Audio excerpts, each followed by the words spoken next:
So இந்த செவ்வாய் புதன் இப்படி இருக்கு, அதற்கு என்ன ஒரு பரிகாரம் அப்படின்னு நீங்க கேட்டீங்கன்னா, முதல்ல வந்து நம்ம வந்து மகாபலிபுரத்துல ஸ்தலசயன பெருமாள் கோவில், நிலமங்கை தாயார்.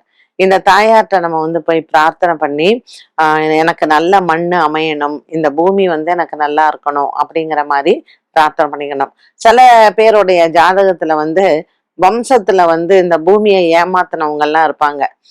சிவன் சொத்து குலநாசம்னு சொல்றோம் இல்லையா? அதே போல மற்றவர்களிடத்தில் அவங்க சொந்தக்காரங்கள்ட்ட எல்லாம் ஏமாத்தி வாங்கின பூமியெல்லாம் சில நம்ம ஆன்சிஸ்டர்ஸ்லாம் அந்த மாதிரி இருப்பாங்க. அதனால நமக்கு பூமி பிராப்தம் அமையாது.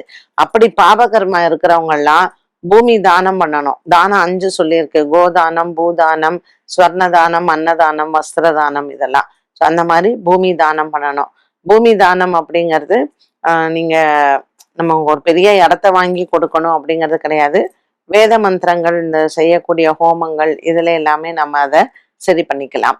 ஸோ இந்த மண்ணச்சநல்லூர்ல பூமிநாதர் ஆலயம்னு ஒண்ணு இருக்கு. அங்க பூமிக்கான சில நமக்கு பிரச்சனைகள் இருந்தால் அங்க போய் வாஸ்து நாள்ல அங்க ஹோமம் பண்ணுவாங்க. மண்ணச்சநல்லூர் பூமிநாதர் கோயில் போகலாம். 2வது கோயில் என்னன்னு கேட்டீங்கன்னா, கோனேரி ராஜபுரத்துல இந்த மண்ணு திங்கக்கிழமை மண்ணு வந்து பூஜை பண்ணி தருவாங்க. ஸோ அந்த மாதிரி நீங்க கோனேரி ராஜபுரத்துலயும் அதை வந்து நீங்க போய் பார்த்துக்கலாம்.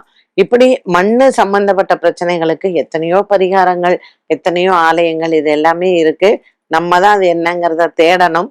அந்த தேடல் நமக்கு இருந்தால் கண்டிப்பாக இறைவன் நமக்கு வழிவிடுவான்.